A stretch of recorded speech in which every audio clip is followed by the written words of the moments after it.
Alright, so I'ma just hop in this stuff and then show you on a. Alright, I'ma just show you my perspective and what the market likes to do. And I already said this in previous live streams, but I really just want to instill this because for some odd reason doubt can become real. Okay, so this is the perspective and what the market really wants to do. So let's just give an example. We are building up from right here, right? Building up right here. I'm gonna try to give real examples or stuff like that. Whatever. So now I trade off of inefficiency and look for a reaction off of inefficiency or imbalance, whatever you want to say. Same stuff. Inefficiency and imbalance, all the same stuff. Alright, so what I look for is simply just price slowly but surely building up to it. It's either build up to it with low resistance liquidity, or we create inefficiency again. So do this and then we spike up and then whatever, and then maybe we build up, create low resistance liquidity. That's even better some way. So what that will become, this low will become the liquidity, because we are not efficient in price. So we'll be looking to maybe look for reaction off of this level, or simply just look to target that level in general, because we know that price is not efficient. Now it's usually, it kind of trades from liquidity sweep to liquidity, right? So liquidity to liquidity or inefficiency to inefficiency. Same old stuff, combining both of them is even better. So in this case scenario, we can kind of just start from here, whatever. Let's say we continue down, up, and then we break, whatever. Now what do we have here to the left? Inefficiency, but also we have inefficiency above here. So you can automatically look for those, see those levels, and look for them to be targeted or reacted off of. Now it all depends, like I said, of how we go up to those levels. That's really gonna matter. So since this is low resistance liquidity or relative equal highs, you can, the best bet will be taking it off of this inefficiency and rebalancing the imbalance, whatever. So if it does something like this, right? No, that's not good. If it, let's say it does something like this, right? And we shoot past, and then like we start building low resistance liquidity, and then we finally tap the inefficiency. Now what do we have? We have a liquidity sweep to the left. We have a liquidity sweep to the left. Build up a low resistance liquidity, and we have a reason to go down because number one, we swept liquidity and build up a liquidity, what I just said, and also we have this huge inefficiency right at this low. So that's the ultimate big reason we should go down. You can learn this on YouTube. This stuff is it's a freaking Jetson Marlene. This is like 1,000 times. Pretty sure. So we can just look to drag the fib. Maybe that can be a case. As you see, from this range to this range, we're already in premium pricing, which is more expensive pricing. So it's more expensive to buy, so we should be looking for sales. What did we just hit? We just made this inefficiency efficient. So now price is efficient to continue down. Now it has a reason to continue down. Now what we can look for is maybe an SMT, or just simply a break of structure. that can be one. And then you can target the inefficiency, or 50% of the inefficiency. It's more likely, but I just stopped that. Yep. And we can look to whatever fill up this inefficiency right here for long story short. So I'm gonna just go with a real time example. You should already get this, to be honest with you, but this gives clarity in this stuff 110%. Now I'm gonna explain why I took this trade. I got stopped out. I was aiming for this inefficiency inside of this wick. So when you start getting advanced with it, you can just realize that there's inefficiencies inside of wicks as well, so you can target them, especially if you have low resistance liquidity that was built up right here. I'm saying so, but I got stopped out on this one, but we had a reaction, and that's all we need in this stuff. So let me try to write this down. I just got on a freaking whatever. So already marking this up. We have this low resistance liquidity. So let me see where we originated from. Alright, let me just see if I can break this down. Let's get this off. I'm gonna try to do just a nice breakdown of this, and see if I'm able to take the same old trade. It should be that easy. So simple. So let's take it out from. Let's start from here. Start from here, right here. Flower bomb. Alright, but so boom, we had this big spike up. Now instantly after we had that spike up, instantly looked to the left because it was induced. Buyers induced, obviously. And what did we just take out? Oh no, we didn't take out liquidity, but we just hit this inefficient price action. Now it's efficient, and we also have this low resistance liquidity resting up here, and then we have this inefficient price action on high time frame going 30 minutes. So this is inefficient price action from a buy to sell. We never got a actual tap back in price action wise, whatever.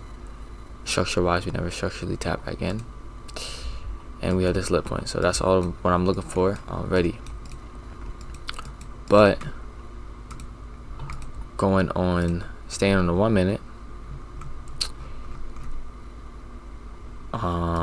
What did I do? What did I do? I'm saying you gotta be certain locked in. Alright, so let's just mark out instantly this inefficiency, because that's what we're gonna be more likely tapping into after we just hit this inefficient price action. Now it's efficient. Like, I probably can have to refine this stuff more, but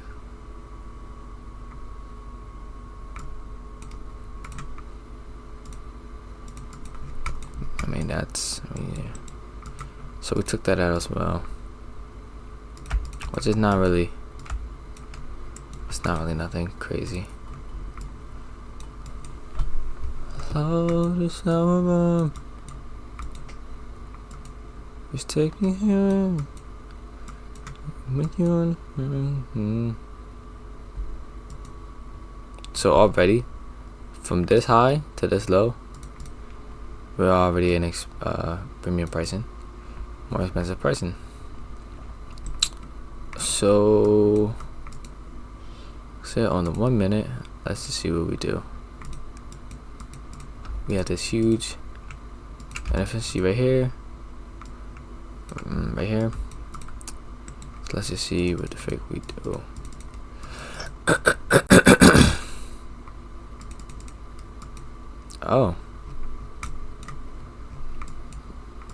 Oh yeah, this is what happened.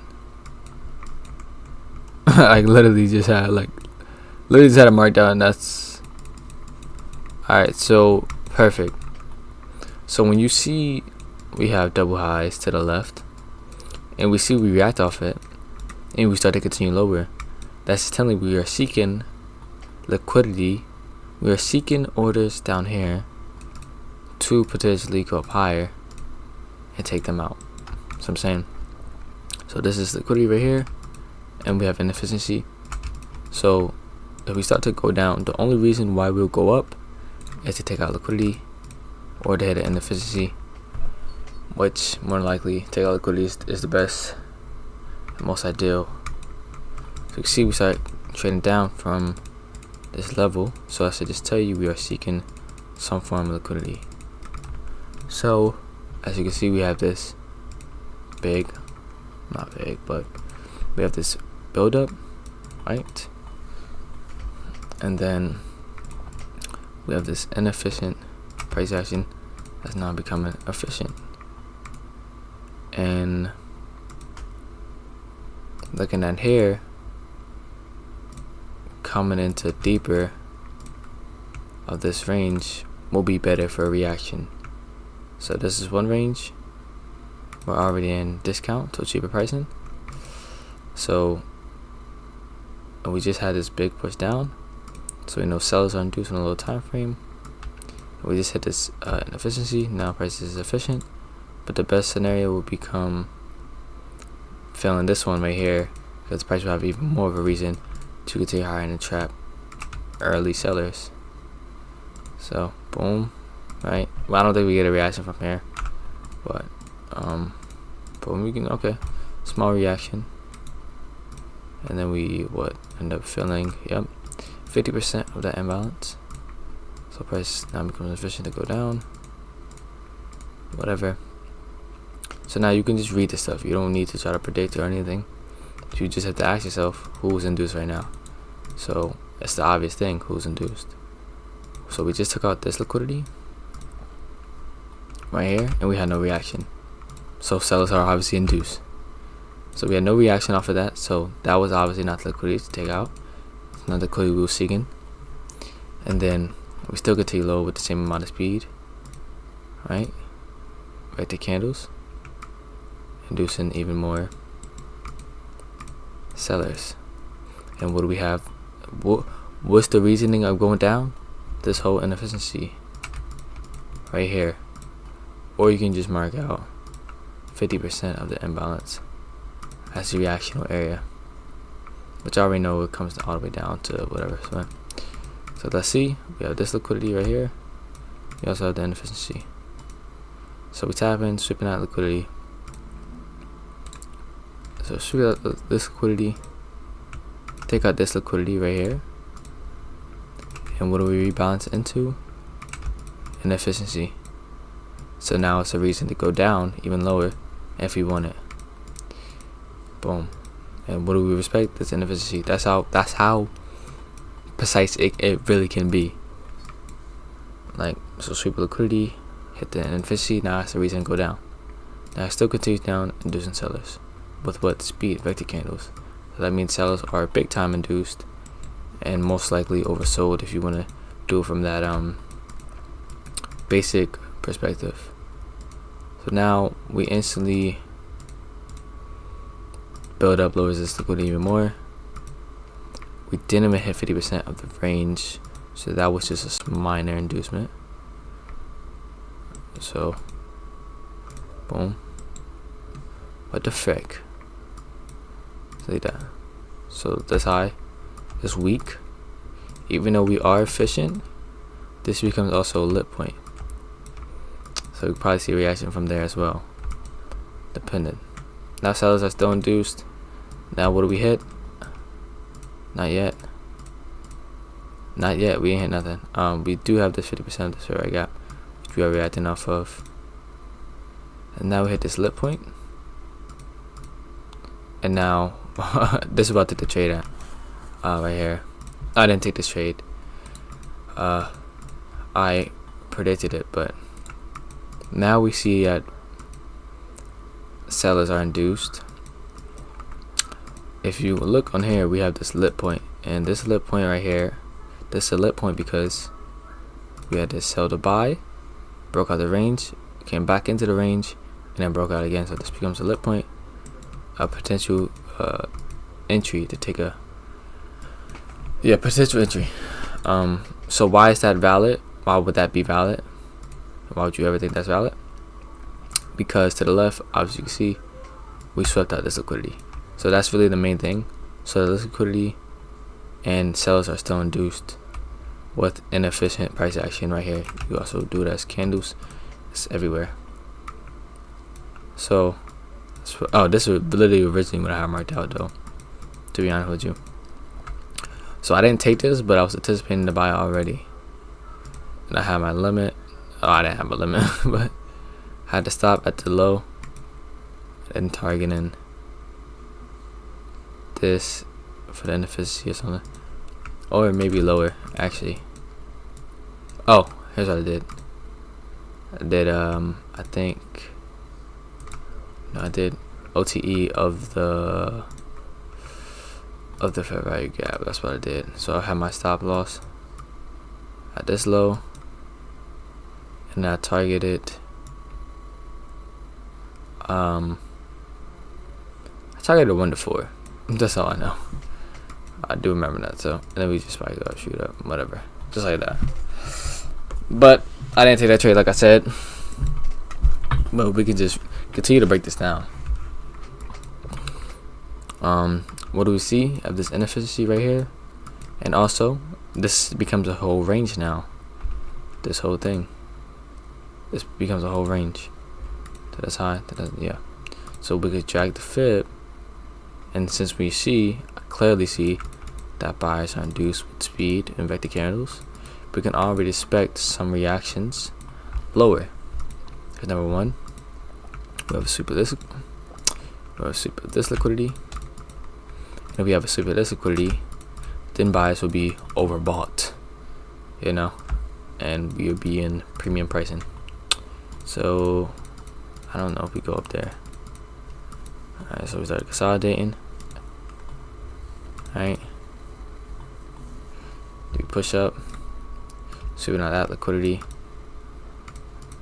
and then look. So after we swept out that liquidity, we have inefficiency right here, this gap, and what validated to go up was filling it right here, and as soon as we filled it, validated to go up. Simple as that.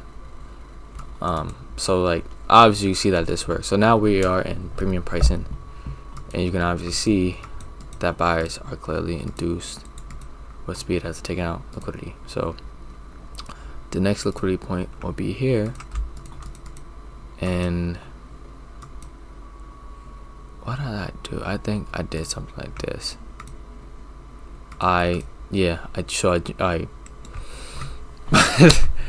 Now this is advanced, but you really gotta be in flow state for you to look to the left and just see. So from here, I seen this was the cause, this buy to sell, and this was the main cause to this imbalance right here. So this whole thing is imbalance on the 5 minute, right? Whatever, not the exact same, but yeah. So now I seen that we were.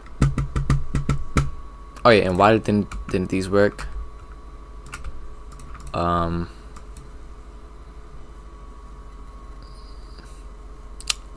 Why wouldn't these work? Why didn't these work?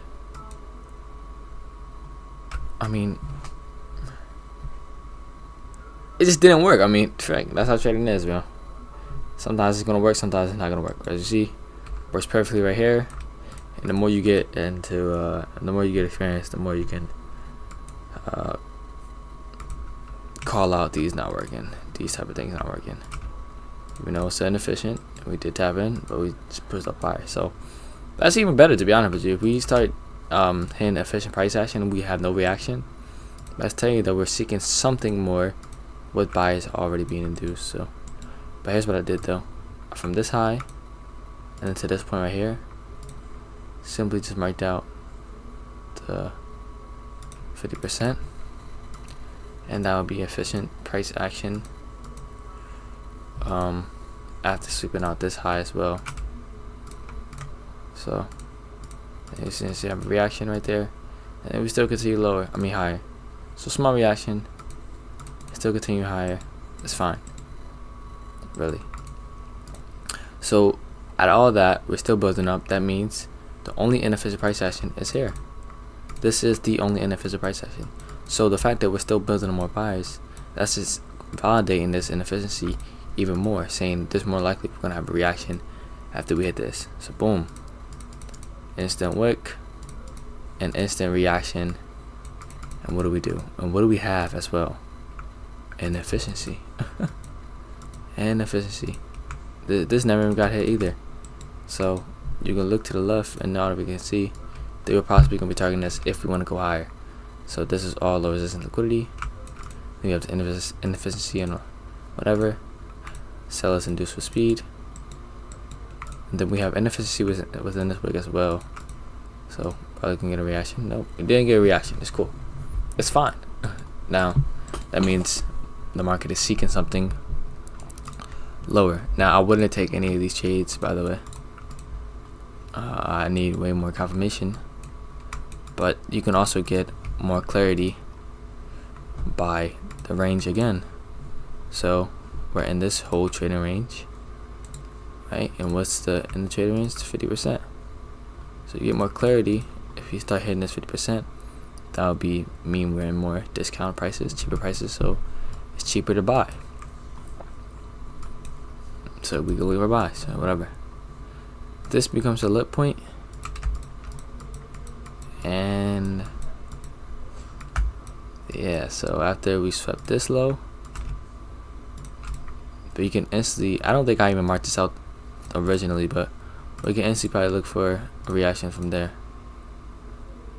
We just had that big manipulation higher, so I don't know if we're gonna still get a reaction, but which we do. Nice. Okay, small reaction. It's cool. It's cool. Perfect. So now look. Now looking down to the left, this is perfect. Now you can ask yourself, after we start to disrespect everything that I marked out, it all comes down to the same question again. What are we seeking? Well, we must be seeking inefficiency. So what do you really want to mark out? You see we have this whole big imbalance right here. This whole big imbalance. We kind of filled it a little bit, but it's still a huge imbalance overall. So now our reasoning for the price to go up will be hitting this 50% also in OT and pricing. From this range, from this low to this high. So if we hit 50% of here, you can instantly look for a reaction, or instantly anticipate a reaction, which I don't think we did. Okay, perfect. And now look what we did though. Manipulate higher, and then we have another manipulation. So look, first manipulation, and then second manipulation lower, manipulating them specifically in the wrong direction, inducing sellers with speed again. Now we're already efficient. Now we just hit this, and we hit 50% of the imbalance.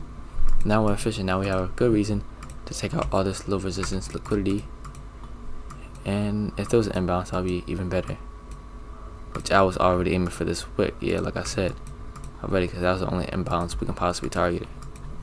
So off of that, if you wanted more confirmation, you can simply look for not OT, SMT, and see we have that reaction right there.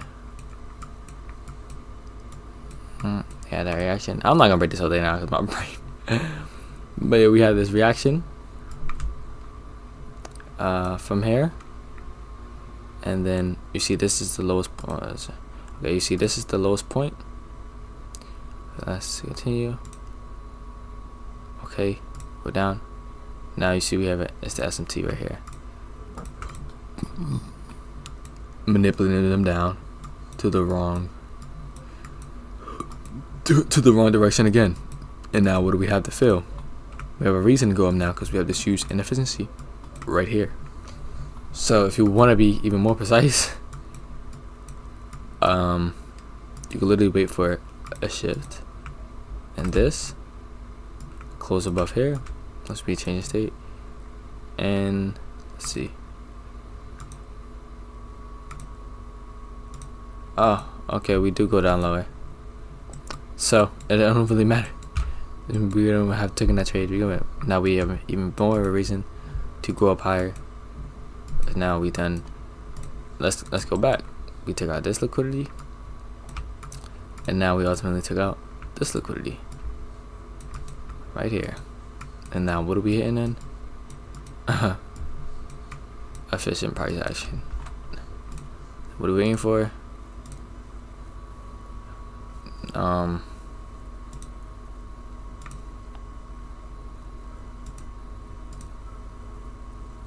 Boom, this becomes SMT. So SMT right here, so boom. That means SMT is right here. Boom. So instantly you can look for a closure above this. This becomes a change in state. Nope, we actually don't. Boom. Now we're dropping down even lower. Still having a low resistance liquidity. Now in your mind, all you have to say is, okay, sellers are induced by far. We done swept every single liquidity out. And that means we're just seeking something, which I already said, inefficiency. So now we come into this major inefficiency, filling everything after sales being induced for 80 years. Once you have that perspective, everything becomes more clear. You know, sellers are induced for how long? 80 freaking years, bro. It's been 80 years and they've been selling on for thousands of years. Why is it not working? For 1,000 years, bro. 45 minutes. It's been complete sell. So, and now we just hit this inefficiency. Now price is efficient. Now it's the reason to go up. After I said like 1,000 times, but now it actually has the reason to go up. But I actually take this. And then let me see. This was okay. Now we take. Let me see how this plays out. Now we get this change in state right here. What do we have? The sell to buy. Yeah, but we have inefficiency below it. And then do we have SMT? Yeah, but okay, now we do come in. Now instantly, if you are feeling risky, which I wouldn't even say this is risky, have to have a nice change in state, and then a big reaction to the downside, inducing them to the wrong direction again. You can simply just have your stop right here, and then targeting the inefficiency at the high.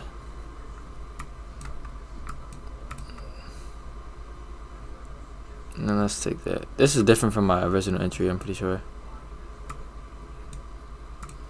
but it's still very much valid.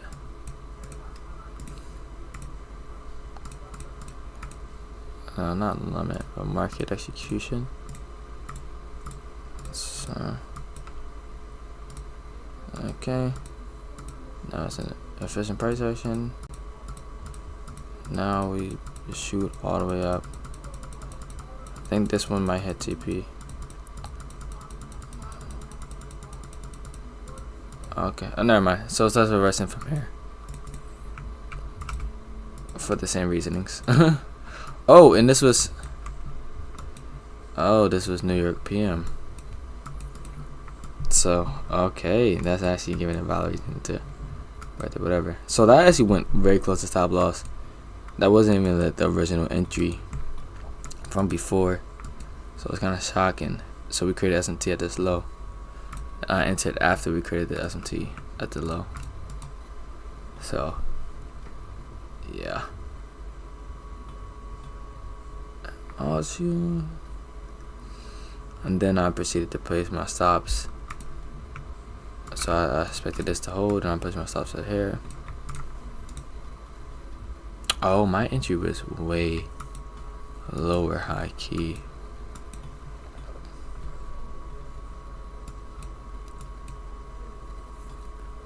Not way lower, way. I think I have my stops. Who freaking knows, man? Then we shoot down, but it's whatever. But yeah, look. Again, we shot up, seeking what? IPA, inefficient price action. Now, if price is efficient, that can go down. So I'll say on that one, but still, nice reaction. That's like an hour-long breakdown. 30 minutes. 30-minute long breakdown. But yeah, get the memo, bro. So that's how we can take trades. This entry was not even that good, but it looked valid. It looked valid, but frick it. But yeah, it was cool.